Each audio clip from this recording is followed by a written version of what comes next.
Snowflake, a stock like a Ferrari car, many people like it but extremely expensive. It is one of the market's priciest tech stocks as the stock is trading at more than 70 times this year's sales. Snowflake recently reported a wider than expected loss with sales more than double. Should it be a concern? So how big is the loss? Second quarter losses are $189.7 million compared to $77.6 million a year ago. This is more than 2.4 times the previous loss. Before drawing a conclusion, let's look at the analysts' responses. Mizuho analyst Greg Moskowitz lifted his price target to $340 from $320. Cowen analyst J. Derek Wood raised his price target on Snowflake to $335 from $310. Goldman Sachs analyst Kash Rangan boosted his price target to $340 from $300, and Deutsche Bank analyst Patrick Colville raised the firm's price target on Snowflake to $320 from $265.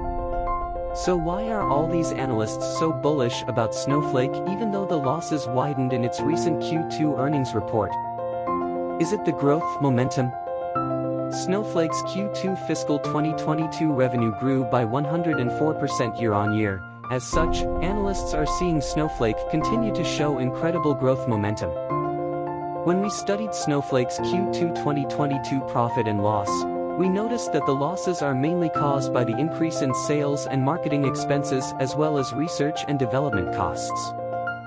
This implies that Snowflake is investing in its business growth, hence resulting in a wider loss. This is acceptable as analysts are seeing the strong momentum of triple-digit growth in product revenue in Q1 and Q2 fiscal 2022. Snowflake management also projected its third quarter product revenue of $285 million, up from the previous projection of $280 million. Its full-year target product revenue rose from $1.06 billion to $1.07 billion. Despite the strong product revenue growth, Snowflake's total customers have also risen to 4,990 from 3,117 a year ago.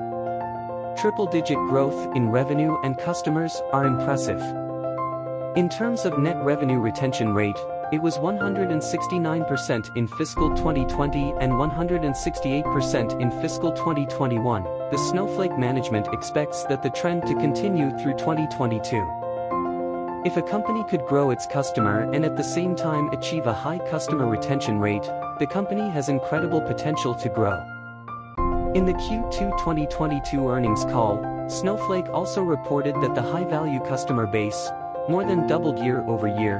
104 of 4,500 customers reported in the fiscal first quarter generated over $1 million of revenue for Snowflake over the past year. Hence, Snowflake is not only growing its customer base, but its high-value customer base is also growing fast. Based on these achievements, Snowflake's future is phenomenal. So, what else made the analysts excited about Snowflake? Analysts are also very excited about Snowflake's international market expansion opportunities. According to Snowflake, the US market is still the dominant revenue driver for the company. As much as 82% of Q2 22 revenue is from the US market alone. Its international markets are experiencing strong momentum with product revenue year-over-year growth, 185% from EMEA and 170% increased from the Asia Pacific. As of today, Snowflake has not penetrated the China market. During its Q2 2022 earnings call, Snowflake's CEO, Frank Slootman, announced plans to enter the China market. Frank Slootman said, "We have made a decision as a company that we need to move into China. That's because China is now into the growing of after-the-world economy. It's not a separate market, and our largest customers are demanding, insisting that we be there and, we're literally in the middle of figuring out how to be there, and we're re-evaluating, all those options.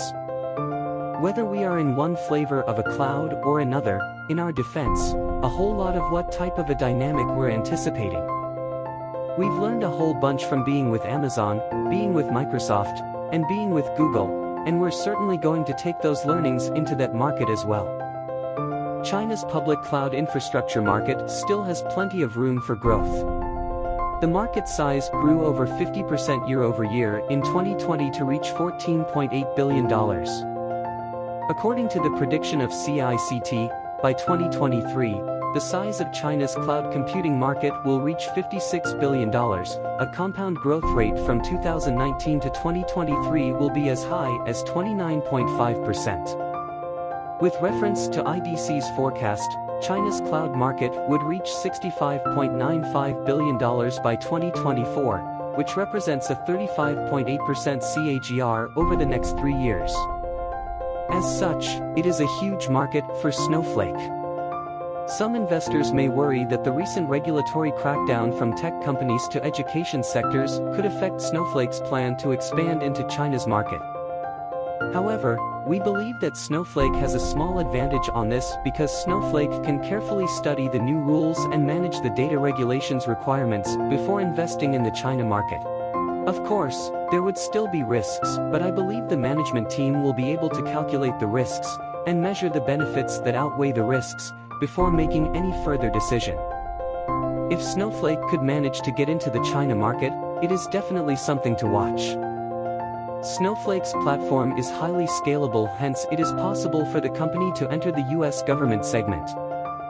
Frank Slootman emphasized during the Q2 2022 earnings call.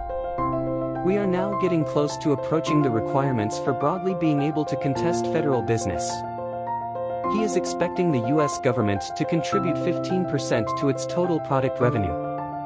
If Snowflake manages to get business from the US government contracts, then Snowflake will be officially Palantir's direct competitor. Refer to Palantir's recent Q2 earnings, its revenue from US government contracts amounting to $232 million. Snowflake's full year 2022 revenue is expected to be $1.07 billion, hence the $232 million earned by Palantir from US government contracts will be around 22% of Snowflake's full year revenue. Hence, the expectation of Frank Slootman that only 15% revenue from the US government will be slightly conservative. Of course, we cannot make a like-for-like comparison between Snowflake and Palantir. However, based on the phenomenal performance of Snowflake in acquiring new customers and its customer retention, we strongly believe that Snowflake would make a big impact on winning US government contracts. Snowflake's business model is charging based on consumption and not subscriptions. This has provided a good option for its customers to grow their business based on different business stages with different needs. Consumption-based charge, basically there is no limit in terms of how much its enterprise customers could spend, as long as it fits their budget. Snowflake is able to increase its customers' consumption spend because its platform is able to provide efficiency. Once its clients start using the platform, they derive so much value from it that they're unlikely to seek out competing services. Snowflake offers a ready-to-use, a complete platform to its customers. As such, its customers don't have to bear the maintenance costs and can integrate the data in the cloud provided by Snowflake across the company. Snowflake has successfully created tremendous value for its customers, as evidenced by the impressive growth of its customer base and its retention rates. In a long-term view, cloud-based data warehousing is clearly the future, as cloud-based data warehouses offer more cost-effective and scalable compared to on-premise systems, hence more and more businesses continue to migrate over to the cloud.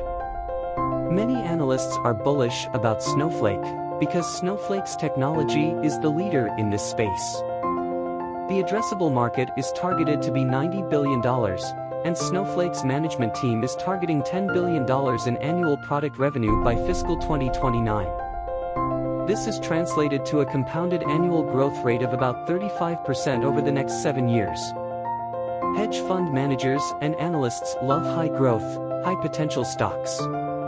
That's why they are so bullish on Snowflake. Who are the institutional investors of Snowflake?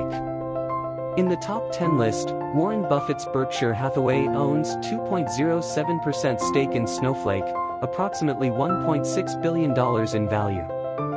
Buffett has historically shied away from young public companies, but it seems different when it comes to Snowflake. I like the stock and like how powerful the company in growing its market shares. I will continue to watch the development of Snowflake. You may consider adding it to your watch list. We never know when there will be a chance for a good bargain.